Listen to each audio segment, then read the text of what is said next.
Hola, buenas noches, cordial saludo para todos los aprendices e instructores. Les saluda el instructor John Jairo Donato Ariza, perteneciente al curso de formación en tecnólogo en análisis y desarrollo de sistemas de información.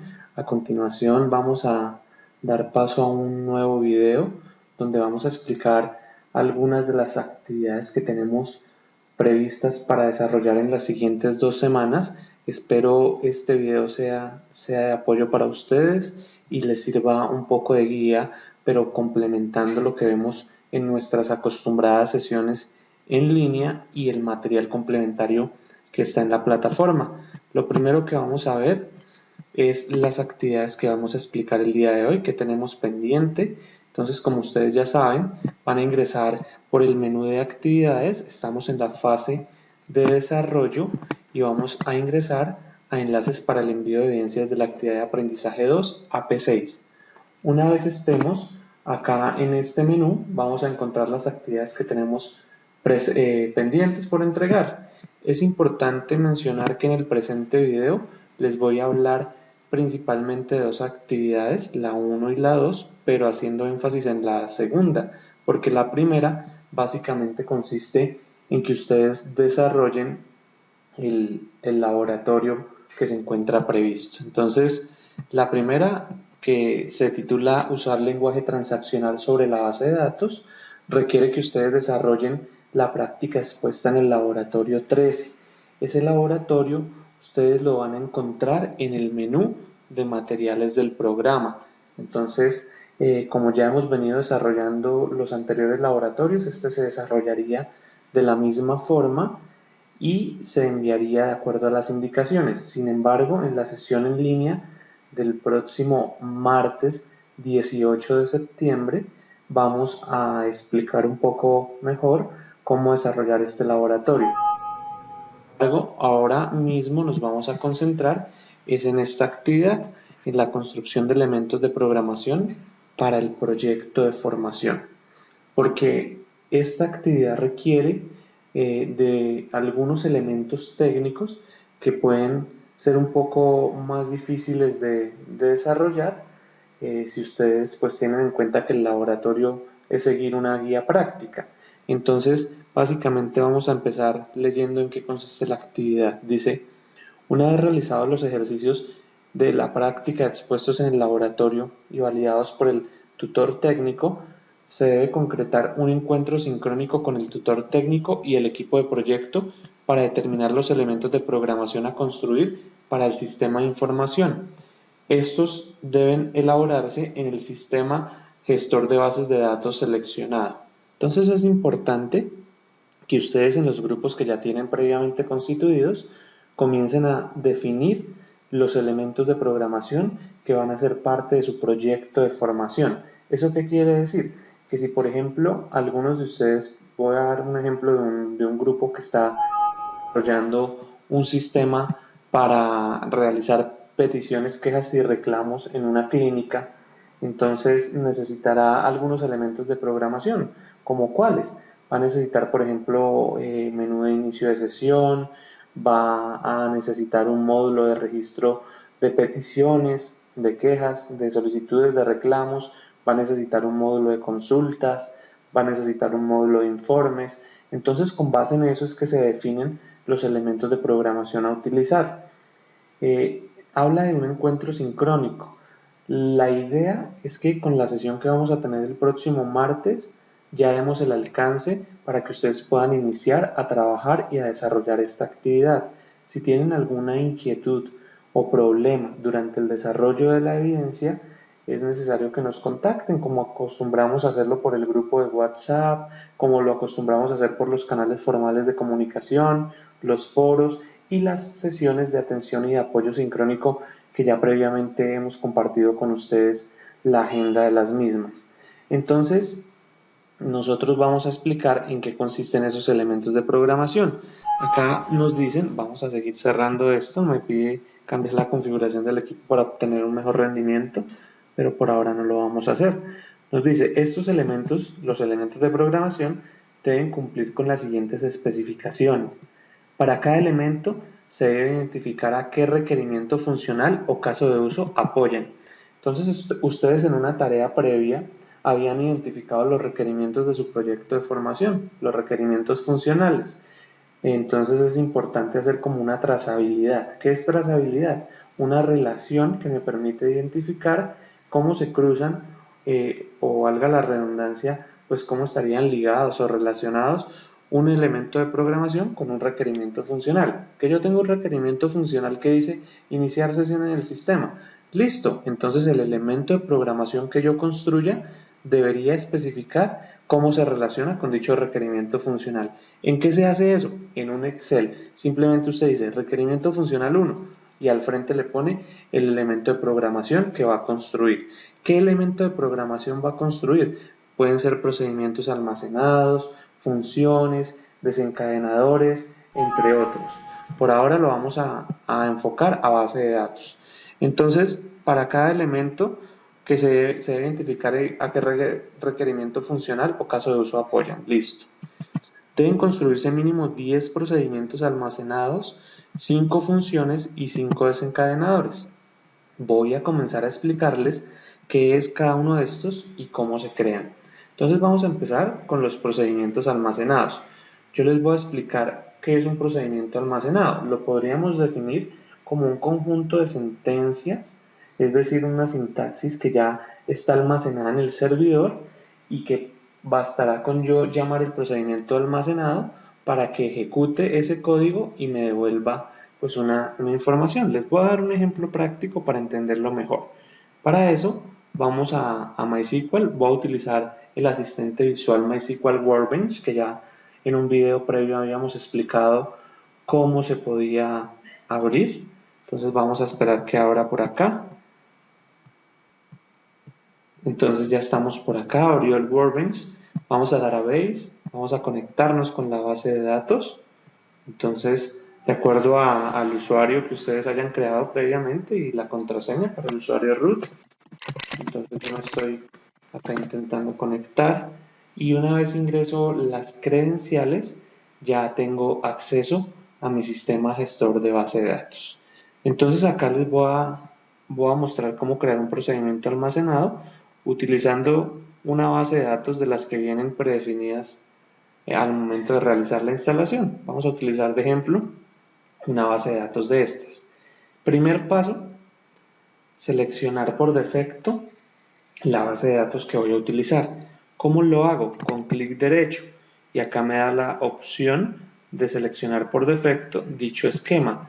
Para el procedimiento almacenado que voy a crear, voy a seleccionar la base de datos que se llama Sakila. Entonces me posiciono sobre la base de datos, sobre el esquema, le doy clic derecho y vamos a seleccionar la segunda opción que es Set Apps Default Schema. Entonces, en este caso, ya lo tengo previamente seleccionado. Listo, ya estaba solucionando lo del mensaje y vamos a continuar. Acá vemos entonces que se pone en negrilla porque la base de datos ya quedó definida por defecto. ¿Listo? Vamos a ver que esta base de datos tiene varias tablas, pero yo me voy a enfocar en una, en esta, en City. ¿Por qué? Porque escogí esta para el ejemplo. No hay alguna razón particular. Vemos que es una tabla que tiene 4 atributos o parámetros o columnas donde tenemos un ID, un nombre de ciudad, un código que corresponde a un país. Esto va a venir siendo una foreign key, una llave foránea, porque ha de ser el ID de país, que está como llave principal en la tabla país. Y la última fecha de actualización. Entonces quería mostrarles cómo está construida esa tabla, la estructura. Ya sabemos entonces las columnas de dicha tabla, ¿verdad? Si yo quisiera hacer una consulta para filtrar todos los registros o el código, el ID del país y la última fecha de actualización de una ciudad que se llame Adana, ¿cómo tendría que hacer la sentencia? Select podría ser asterisco from o nombrar los campos. Yo les había mencionado que era más eficiente nombrar los campos, ¿verdad?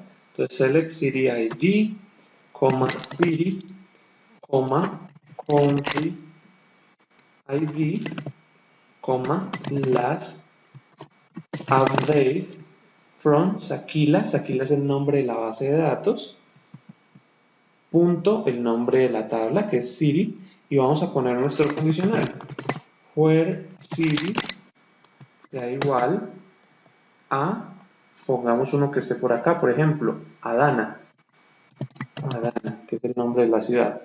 Ejecutamos y efectivamente nos trae un solo registro. Pero ¿qué pasa si ahora yo ya no quiero que sea por Adana, sino por otra ciudad? Por ejemplo, Barcelona. Tendría que tener otra sentencia, ¿cierto? Y así sucesivamente, si yo quiero filtrar por cada una de las ciudades. ¿Por qué no mejor entonces creamos un procedimiento almacenado? Un procedimiento almacenado me va a permitir tener una porción de código, una sintaxis almacenada en el servidor en la que simplemente pasaré un parámetro y ya me retornará los datos que estoy solicitando.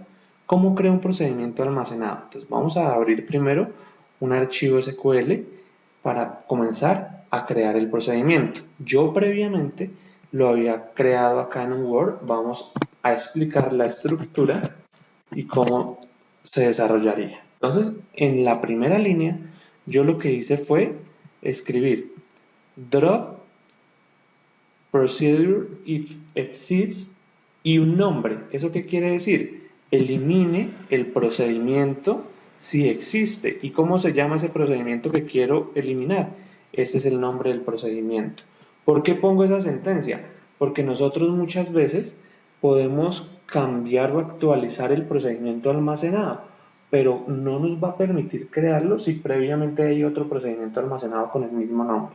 Entonces, como buena práctica, se selecciona esa opción. Primero, si hay algo que se llame list city by name, lo va a eliminar. Si no hay nada, pues no tiene nada que eliminar y no habría problema. Entonces, esa primera línea quiere decir eso. La segunda línea es un delimitador para comenzar a crear el procedimiento. Fíjense que se inicia con la palabra clave delimiter y dos signos pesos a su derecha. Y se finaliza o se cierra con la sentencia end y dos signos pesos a su derecha. Esta partecita que hay acá es básicamente lo que compone el procedimiento almacenado. Sin embargo, las otras líneas que les explicaba también son necesarias para que funcione. Entonces, ¿cómo voy a crear el procedimiento? Entonces, la palabra clave que es create procedure, crear procedimiento, voy a seleccionar un nombre para el procedimiento. En este caso, yo le estoy seleccionando o dando el nombre, asignando el nombre de list city by name, listar ciudad por nombre. Debe ser un nombre diciente, pues claramente este procedimiento almacenado me va a listar las ciudades de acuerdo al nombre ingresado. Fíjense que acá estoy dando los parámetros de entrada. Le estoy diciendo que es de entrada una variable que se va a llamar nombre de ciudad, city name, y que va a ser un varchar de 30 caracteres. ¿Por qué varchar? ¿Por qué no int? Porque es que yo no voy a ingresarle un número, yo voy a ingresar un nombre de una ciudad, por ejemplo Barcelona, como les mostraba, Adana, Bogotá, Quito. Entonces, esos son nombres y deben ser, entonces, una variable de tipo varchar de longitud 30 le puse. Podrían incluso ustedes tener una longitud mayor. Acá tengo el begin para el inicio y fíjense que acá es donde tengo la sentencia. Esa sentencia que veíamos hace un momentico acá en la anterior pestaña, básicamente la tengo acá y le digo seleccione el ID de la ciudad, el nombre de la ciudad, el ID del país y la última fecha de actualización de ¿qué? De la tabla ciudad de la base de datos Sakila, donde ciudad sea igual a esta variable de entrada, ¿sí? Entonces, es básicamente lo que yo estoy haciendo en el procedimiento almacenado. Y finalizo, como les mencionaba, con el end y los signos pesos a su derecha. Como ya tengo la lógica del procedimiento almacenado, simplemente le doy ejecutar. Entonces, ya fíjense que acá me creó el procedimiento almacenado, salió el chulito verde de éxito. Entonces vamos a tratar de limpiar esta consola para ver si ustedes pueden apreciar desde el principio cómo sería eh, la notificación cuando algo falla y cuando algo pues está bien. Básicamente acá también lo podemos ver, que sale una X en rojito si la ejecución falla o un chulito verde si la misma pues se ejecutó correctamente.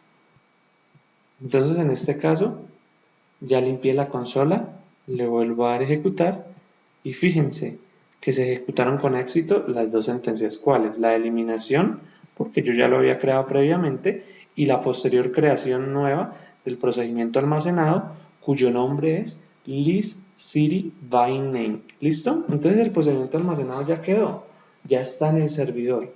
Cuando yo lo quiera utilizar, entonces bastará con hacerlo de la siguiente manera. Abro un archivo para consultas. Yo acá también había creado previamente cómo llamarlo. Entonces, sencillamente lo voy a invocar de la siguiente manera. Call, que es la palabra clave, el nombre del procedimiento almacenado y la variable de entrada que recibía. ¿Se acuerdan que yo había definido que tenía una variable de entrada que se llamaba CityName? Entonces, y que el nombre del procedimiento era listCityByName. Entonces acá yo simplemente lo estoy llamando y le estoy pasando como parámetro de entrada un nombre de una ciudad que se llama Barcelona. Si yo lo ejecuto, entonces fíjense que él me trae los datos solo para esa ciudad. ¿Se acuerdan cuál era el otro nombre que utilizábamos como ejemplo? Adana, si mal no estoy. Entonces, volvemos a ejecutarlo y me trae solo los datos para esa ciudad. Entonces, este procedimiento almacenado ya ejecuta un código que previamente está almacenado en el servidor. Yo simplemente lo llamo. Más adelante, cuando ustedes se conecten, por ejemplo, desde una aplicación, entonces no van a tener que escribir toda la sentencia, sino que simplemente crean un procedimiento almacenado en la base de datos y desde la aplicación lo que hacen es invocar a dicho procedimiento almacenado. Entonces, básicamente así es como se crean los procedimientos almacenados. Entonces ya sabemos que tenemos que para cada elemento de programación identificar a qué requerimiento funcional o caso de uso apoya. Ya sabemos crear un procedimiento almacenado. Nos queda pendiente cómo construir una función y cómo construir un desencadenador. ¿Listo? Entonces vamos a seguir avanzando con estas dos opciones que tenemos aún pendientes. Bueno, continuamos entonces con nuestra explicación respecto a los elementos de programación de los cuales habíamos hablado anteriormente. Ya habíamos visto este punto, también el de procedimientos almacenados y nos falta funciones y desencadenadores. Es importante mencionar, como ya habíamos visto el procedimiento almacenado, que aunque yo les expliqué con un select, generalmente se utiliza para operaciones más complejas, ¿no? Eso era para entender la estructura del procedimiento, pero incluso no se utiliza para retornar valores, sino más bien para como insertar datos en una tabla, para modificar los datos que ya están insertados, entre otras tareas. Ya vimos entonces el procedimiento almacenado y cómo se invoca un procedimiento almacenado. Ahora, vamos a ver cómo se crea una función. Una función pues también es un segmento de código almacenado en el servidor. Claro que hay diferencias para saber cuándo se utiliza un procedimiento almacenado y cuándo se utiliza una función. Esas diferencias las vamos a ver en la clase en línea. Por ahora lo que yo les voy a explicar en este video es cómo se realiza pues la parte de creación de dichos elementos de programación. Bien, entonces acá yo ya tengo previamente la estructura de la función. En este caso yo creo una función que se llama calcular valor venta.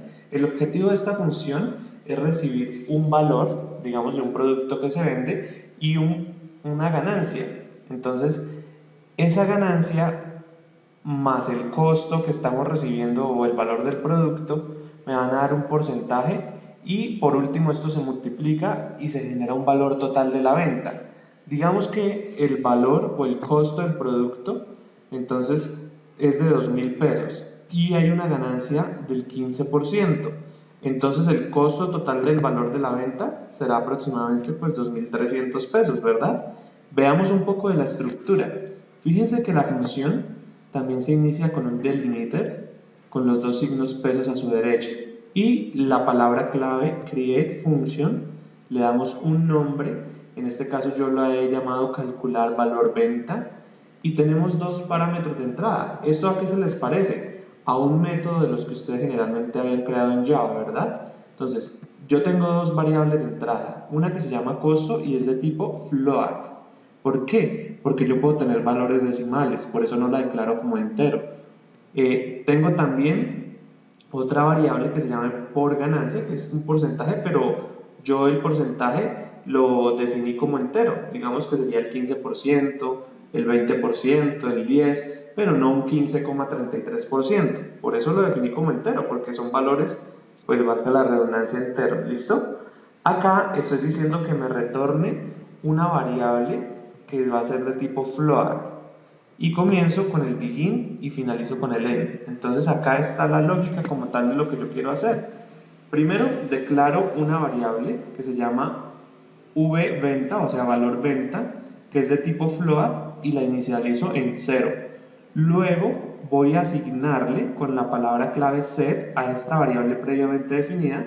A set valor venta le voy a asignar algo. ¿Qué le voy a asignar? Esta operación. Entonces, costo más costo por porcentaje de ganancia dividido 100. Eso me va a retornar pues un valor que va a almacenar acá en esta variable vventa. Yo lo retorno y finalmente pues se cierra con el end y el delimiter de cierre. ¿Listo? De esa forma tendría yo la lógica para crear la función. ¿Cuál sería el nombre de la función? Calcular valor venta. Dos parámetros de entrada, un parámetro de retorno. ¿Listo? Una vez creada dicha función, en el servidor yo procedo a ejecutarla. ¿Y cómo la voy a ejecutar? Con la sentencia select. Entonces select el nombre de la función, que en este caso es calcular valor venta, le paso los dos parámetros de entrada, que serían 2000, que viene siendo el costo, y 15, que viene siendo el porcentaje de ganancia. Y simplemente le doy un alias. Eso quiere decir que yo renombro la columna en la que se va a mostrar el valor o el resultado. Yo la voy a llamar asValor o llamémosla asResultado. Entonces, esta consulta como resultado. Entonces, si yo la ejecuto, fíjense que acá me nombra la columna como resultado y me trae el valor de la venta total, que es 2300. Yo acá en la lógica de la función decía que ese valor de la venta sale de multiplicar el costo, que eran 2000, por el porcentaje de ganancia, que era 15, se dividía 100 y luego se le sumaba el costo. ¿Por qué en ese orden? Por la procedencia de signos, ¿no? Recuerden que primero se hace la multiplicación, la división y por último la suma y la resta. Entonces eso me va a dar 2300. Hagamos rápidamente acá un ejercicio para que ustedes puedan ver. Yo recibo un costo que son 2000, ¿cierto? A eso lo voy a multiplicar por un porcentaje de ganancia que es el 15%, ¿cierto? Lo divido en 100 y a eso le sumo el valor del costo del producto, que era 2000. ¿Cuánto nos da? 2300, el mismo resultado que nos está dando acá. Entonces fíjense que cuando se requieren hacer varias operaciones, esta es una buena forma, teniendo funciones ya almacenadas en el servidor que me van a permitir ejecutar ese tipo de operaciones. Entonces en ese caso podríamos usar una función. Bueno, ya entonces vimos también cómo se crean las funciones y nos falta algo muy importante, que son los desencadenadores. Estos desencadenadores son los mismos triggers o gatillos que también se les conoce así en bases de datos. Básicamente estos desencadenadores son como unos escuchas.